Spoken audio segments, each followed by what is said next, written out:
नमस्कार। चलिए आज हिंदी साहित्य की एक बहुत ही खास कविता को समझते हैं। सूर्यकांत त्रिपाठी निराला जी की जूही की कली। अब देखिए, पहली बार पढ़ने में तो ये प्रकृति का एक सुंदर सा चित्र लगती है ना, लेकिन निराला जी की कलम के नीचे इसमें बहुत गहरे राज छिपे हैं। तो आज हम और आप मिलकर इन्हीं राजों से पर्दा उठाएंगे। जरा इन शुरुआती पंक्तियों को महसूस कीजिए।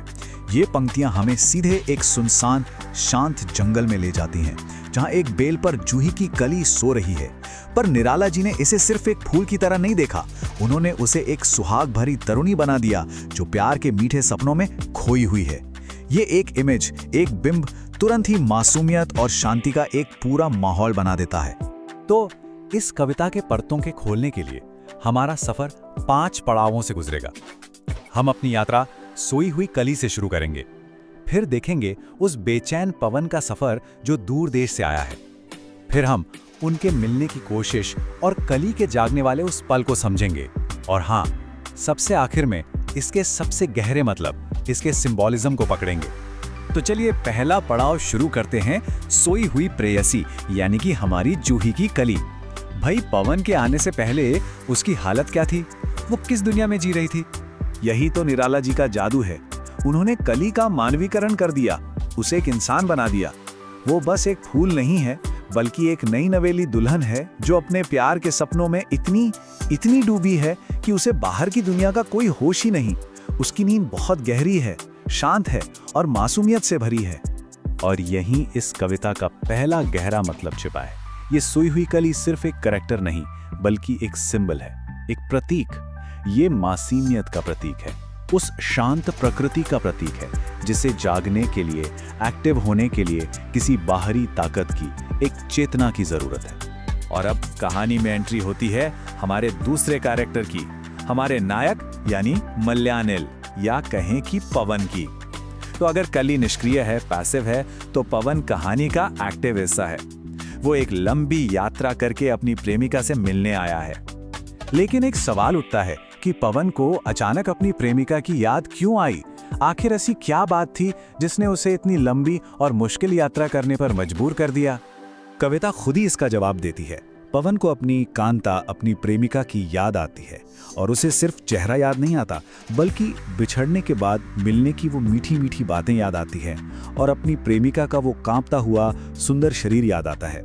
यही याद वो ताकत है जो उसे अपनी ओर वापस खींच लाती है। और जरा सोचिए, ये कोई मामूली यात्रा नहीं थी। निराला जी अपने शब्दों से एक पूरी तस्वीर बना देते हैं। पवन वो बगीचों, तालाबों और नदियों को पार करता है, घने पहाड़ों और जंगलों को चीरता हुआ लताओं के झुंडों से गुजरकर अपनी मंजिल तक पहुंचता है। ये सब कुछ उसकी बेचैनी और उसके प्यार की गहराई जो दिखाता है। अच्छा, अब हम कविता के सबसे अहम हिस्से पर आते हैं, जहां हमारा नायक आखिरकार अपनी सोई हुई नायिका तक पहुंच ही जाता है। यहां उनका पहला इंटरैक्शन होता है, या यूं कहें कि इंटरैक्शन की कोशिश होती है। नायक का पहला कदम बिल्कुल एक सच्चे प्रेमी जैसा है। वो कोई जोर जबरदस्ती नहीं करता, बहुत धीरे से, बहुत प्यार से वो कली के गालों को चूमता है, उसे जगाने की एक बहुत ही कोमल कोशिश। इस छुअन से कली तो नहीं जागती, लेकिन वो पूरी की पूरी बेल एक झूले की तरह हिल जाती है। ये दिखाता है कि उस स्पर्श में, उस किस में ऊर्जा तो थी, लेकिन कली अपनी गहरी नींद और जवानी के नशे में इतनी डूबी हुई थी कि उस पर कोई असर ही नहीं हुआ। और यहीं नायक का स्वभाव बदल जाता है। जब उसका प्यार भरा तरीका काम नहीं आता तो वो अधीर हो जाता है, बेचैन हो जाता है। निराला उसे निर्दय यानी क्रूर कहते हैं। वो प्यार भरे चुम्बन को छोड़कर हवा के तेज झोंकों से उसके पूरे नाजुक शरीर को झकझोर देता है। ये प्यार से अधिकार की तरफ एक शिफ्ट है। तो इस कठोर कोशिश का नतीजा क्या होता है? अब हम कविता के क्लाइमैक्स पर पहुंचते हैं, यानी कली के जागने पर। इस झकझोरने वाले स्पर्श से कली की गहरी नींद एक पल में टूट जाती है। वो अचानक चौंक कर उठ जाती है और हैरान होकर एक चकित नजरों से अपने चारों तरफ देखती है। बिल्कुल वैसी ही प्रतिक्रिया जैसे कोई गहरी नींद से अचानक जगा दिया गया हो। देखिए, ये स्लाइड कली के इमोशनल बदलाव को कितने अच्छे से दिखाती है। उसका जागना एक प्रोसेस है। पहले वो चौंकती है, फिर हैरानी से इधर उधर देखती है, फिर जब उसे अपने पास अपना प्रेमी दिखता है तो उसकी सारी हैरानी, सारा कंफ्यूजन दूर हो जाता है और वो शर्म से सिर झुकाकर मुस्कुरा देती है, यानी कि वो खिल जाती है। तो आखिर में जगाने का तरीका चाहे थोड़ा कठोर था, पर उसका नतीजा बहुत ही सुखद होता है। ये एक खुशी भरा रीयूनियन है। नायक और नायिका एक हो जाते हैं और प्यार के रंग में रंग जाते हैं। कविता का अंत एक खुशनुमा और मुकम्मल मिलन पर होता है। लेकिन ये प्रेम कहानी तो सिर्फ सतह है।